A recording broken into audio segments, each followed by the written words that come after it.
Hello viewers, welcome back. My name is Toyosi Phillips. Joining us all the way from Nigeria now is Deputy Executive Director of SERAP. SERAP stands for Socio-Economic Rights and Accountability Project. They're a non-governmental, non-profit organization that aims to promote transparency and accountability in the public and private sectors through human rights. So joining us is Mr. Olukayode Majekodunmi. Thank you for joining us, sir, and thank you for your patience. You're welcome. Thank you. All right. So let's talk about the public declaration of assets of President Muhammadu Buhari and Professor Osinbajo, which has not yet happened, but I know that your organization has been on top of the case. How is that going? We, on our part, we welcome the official declaration of assets by the President and the Vice President. No doubt about it, that is in clear compliance with the requirements of the Nigerian Constitution as contained in Chapter 6, Section 140 of 1999 Constitution as amended. To us, the declaration, not minding the compliance with the constitutional provision, is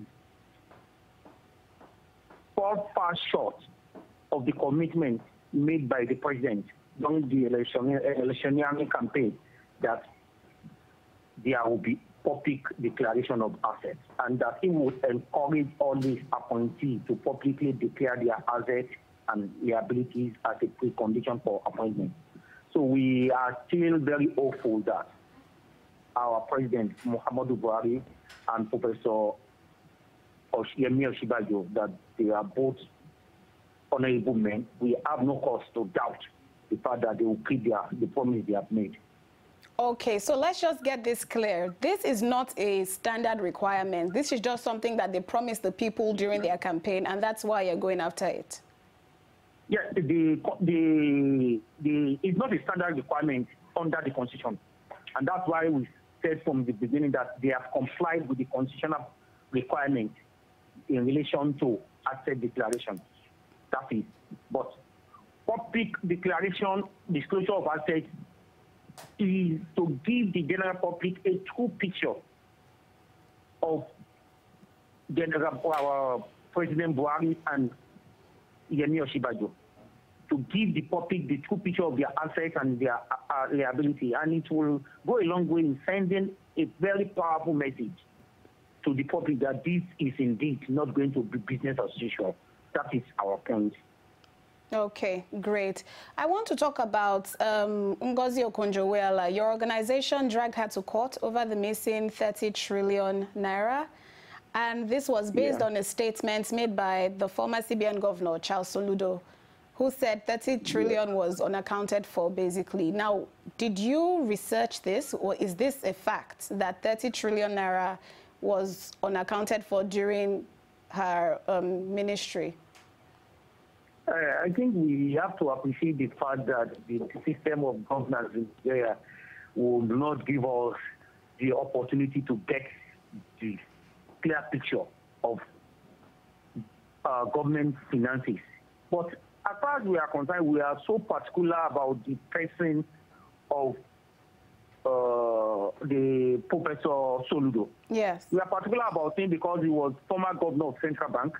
We are particular about him because him is a professor of economics. We know that we hear something of that nature from him, that it is important. And what we did, we are not saying, we did not say Professor Soludo was right or wrong. But what we did was acting under the law in Nigeria. We go to the minister requesting for information in relation to that allegation. That under the Freedom of Information Act, we want to get facts in relation to this allegation and government finances with regard to that allegation. And under the Freedom of Information Act, there is some limitation between the time we make the request and the time we have to go to court. And the time lapsed, we did not hear from the minister, and we had no option than to go to court, and the case is still pending before the Federal High Court in Lagos. Yes. Mrs. Ngozi came out, though, to say that that was false. Yeah, as a matter of fact, it is a policy which was that once a matter is before the Honorable Court, we don't join issue. But because of the personality of Mrs. Olukayode, we felt there was need for us to respond, and we responded to our allegation that we are not partisan, we don't have anything to do with politics. As we speak now, today, we have cases in court against the APC and the PDP concerning the request we made to them about their finances, campaign finances, right. how they deploy the fund. So that was the just short response we gave to Professor Mrs. Olukayode. Okay. And like you said, the case is still pending, right? Very well. It's pending before Justice Buba of the Federal High Court. Okay, great. Let's talk about the Senate President, Bukola Saraki. Now, a case was recently raised against him. He was accused of money laundering up to 2 billion naira. Is your organization looking into this? We read the allegation in the press, but as now we are still, because we are just to see that things are done, that there is accountability, there is transparency. We are looking at the allegation because now so many things is flying around, and we don't want to be caught in between the line of the policies of it. We just want to concern about ourselves with the law and the facts of the matter. So we are still studying the allegation. As soon as we are able to get to the root of it, we will take a position. But now we have not taken a position. Okay. In respect of. All right. So I want to ask, how does a government get to a place where it cannot afford to pay its workers' salary? That is a very big one.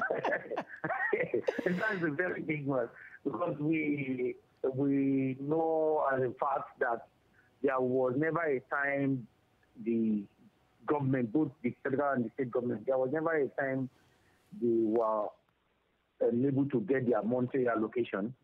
The former Minister of Finance said immediately it occurred to them that the prices of oil at the international market was going down. They called all the governors and the commissioner and advised them that they should make the salaries of workers a priority. Right.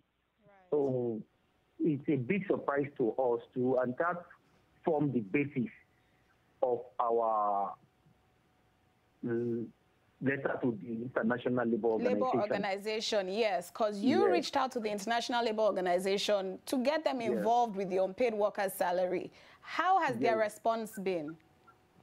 They have responded in acknowledging our letter, and they have informed us that they are working on it, and we trust they are working on it. As soon as we get a position on that, we would let the public know this is the response. But we are so concerned about the plight of the workers. Imagine in some of the states, people of goodwill are sending food and money to workers and civil pensioners. Servants. Civil servants. This is a very pathetic story. We feel the pain they are feeling, and we are part of them. Okay. I want to say thank you very much for taking a stand. Is there any other case you would like the public to be aware of? Most of our cases are always on us. That today we have written also to the president confining, because we received a petition from some group of youth in Delta State, Pakane community, complaining about the non-payment of their allowances by the amnesty office of under the presidency. So we know that as a part there was, and we look at the document they submitted to us, and we have sent a petition a letter to the president, Muhammadu Buhari, to look into it and mandate necessary department of government to look into the case of the youth who went through all the program of the amnesty, and they were expected to have started collecting their salary and they've not been able. That's the latest thing we're working on. Okay. It's also interesting to note that you don't only deal with politics or cases of politicians and people in public offices in Nigeria. You also dragged South Africa, the South African government, to the International Criminal Court over the recent xenophobic attacks. Yes. Was your case received? Yes, our case has been received, and we have seen acknowledgement and commitment of the ICC, Office of Prosecution Office, to look into the matter we reported to them.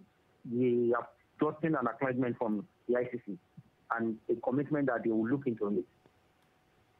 Okay, that's great. Thank you very much for joining us today, Mr. Olukayode.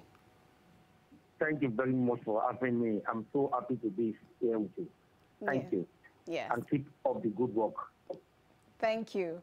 That was Mr. Olukayode Majekodunmi, the Deputy Executive Director of SERAP. SERAP stands for Socio-Economic Rights and Accountability Project, and they're an organization, a non-governmental and non-profit one, that aims to promote transparency and accountability in the public and private sectors through human rights. Stick around, viewers. We have a great show lined up for you. My name is Toyosi Phillips.